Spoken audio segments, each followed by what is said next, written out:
So, a week tomorrow, March the 4th, Apple will be holding their latest media event, what they're calling an Apple Experience.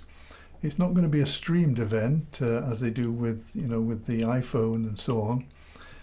What it looks like is that in the 3 days leading up to next Wednesday, which will be March 2nd, 3rd, 4th, they'll be announcing on each of those days some new products.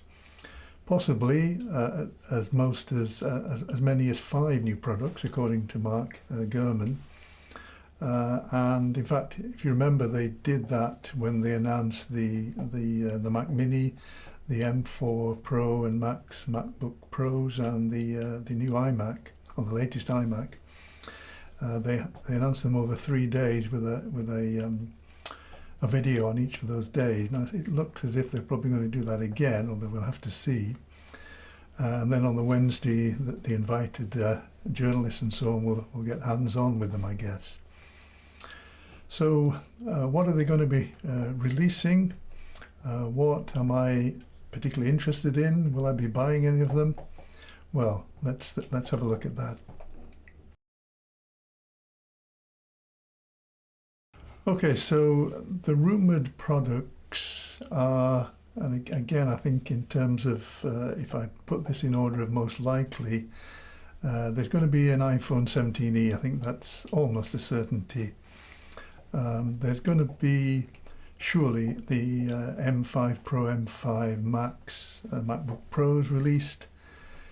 There's going to be probably a new MacBook Air with the M5. That seems likely, doesn't it?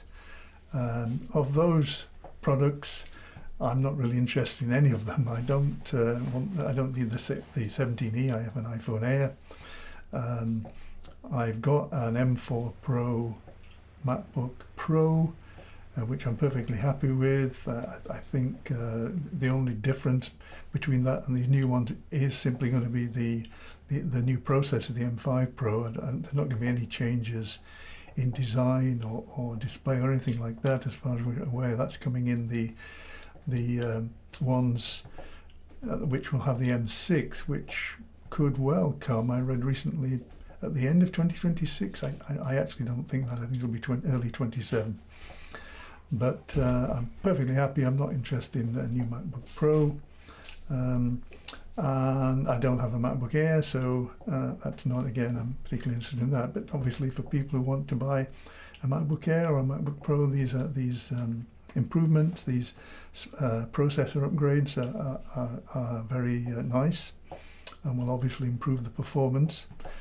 Although of course the performance of MacBook Pros and the MacBook Air has been great for several years now, but once, after the introduction of Apple Silicon, the performance is just fantastic. Okay, so the ones I'm particularly, I could be interested in, which, and again, there's a very strong rumor that Apple will be introducing a new lower-cost MacBook based around an iPhone chip, the A18 Pro, I think is what they're suggesting. That's the one that's currently in the iPhone 17s, is it? I think it is.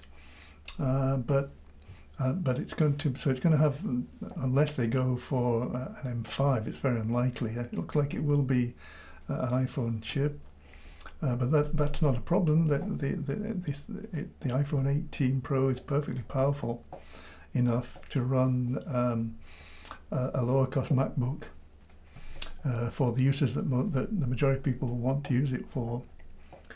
And it's that, I think that is the product of which is going to be the most interesting. Not because I'm probably going to buy one. I don't think I would, although I'm not sure about that.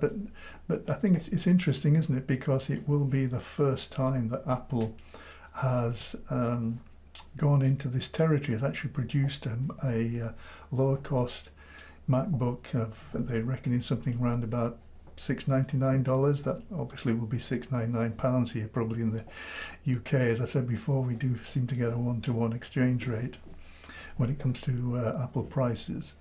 Some are even suggesting possibly even $599, which would make it really, really quite attractive, wouldn't it?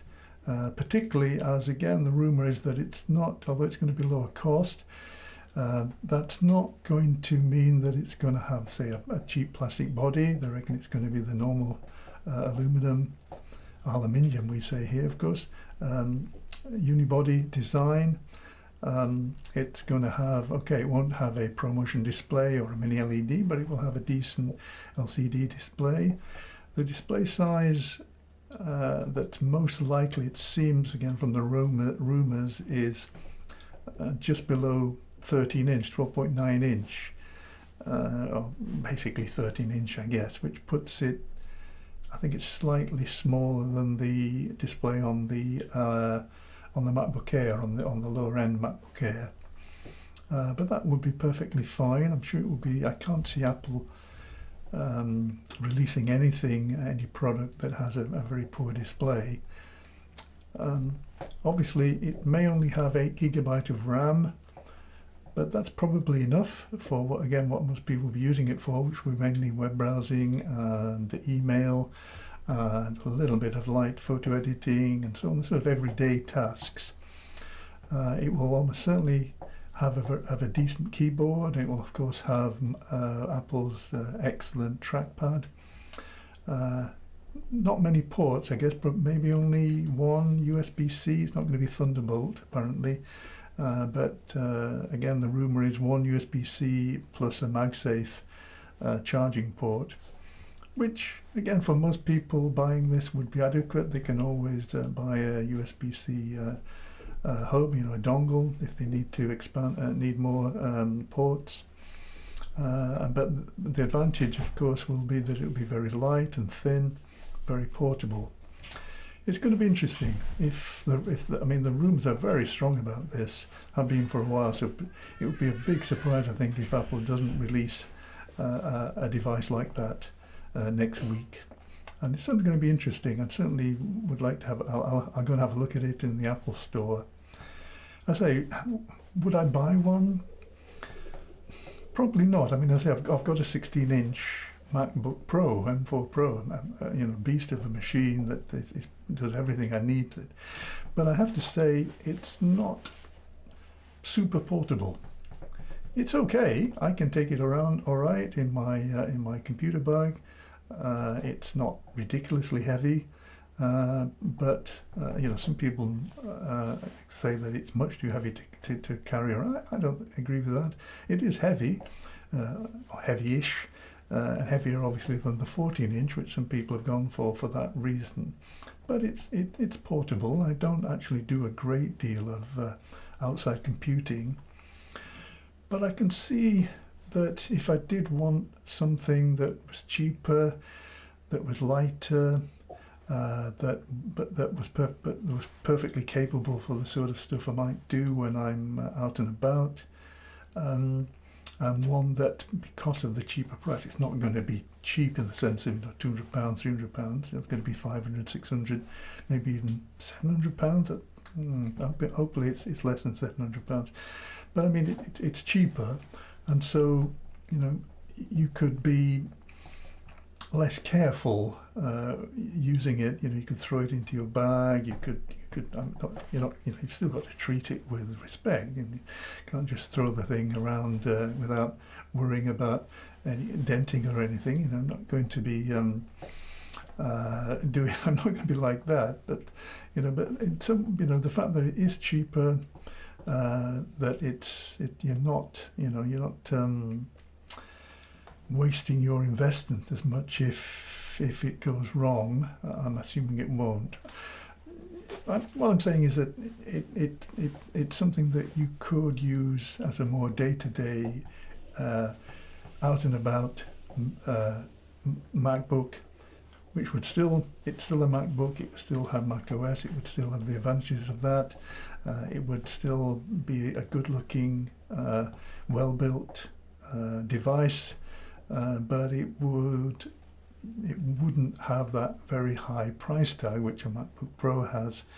And so although you wouldn't want to break it, you would in a sense psychologically you'd be aware of the fact that it's not going to be something that you need perhaps to take care of with kid gloves, which I do feel I have to do with my MacBook Pro. So yeah, I could be interested, depending on the price, to buy it as a very workaday, out and about device which I could easily take with me on holiday, for example, where I'm always a little concerned when if I take my MacBook Pro on holiday, that when you're going through airport security, or it's in you're putting it in, you're putting it in the overhead lockers. I tend not to do that because it would get bashed around. But I think when you take something on holiday, there's always a worry that it's going to get damaged. With it being lighter, it would fit into a bag easier. You could take it on board, and it would be smaller as well, so it would fit more easily on the sort of small tables you have in aircraft seats, on the ones aircraft that I go, and I don't go first class. So I can see some benefit. It would depend on the price. I think if it's £700 or plus, I don't think I can justify that. But if it's less than that, maybe. What else? Well, it doesn't look as if the HomePad, this smart home device, is going to appear yet, because there's, apparently the new improved Siri and so on is still not ready for release. And given that the HomePad depends upon that, so we're led to believe it doesn't look as if that's going to be coming out. There could be a new is it iPad Air? Maybe again, it doesn't interest me at all. I have an iPad Pro, perfectly happy with that. So anything on the iPad side, there's not going to be a new iPad Pro. The M5 one hasn't been out all that long, has it? So the only one that I think I'm, looking at with interest is the new low-cost MacBook, which surely that's going to appear. The rumours have been so strong now for so long that it would be very, you never know with Apple, but it would be certainly really unexpected if that doesn't appear. Okay, so just some thoughts there on what we might expect next week from this Apple experience, or from the 3 days of announcement that precede that. Well, we'll just have to wait and see.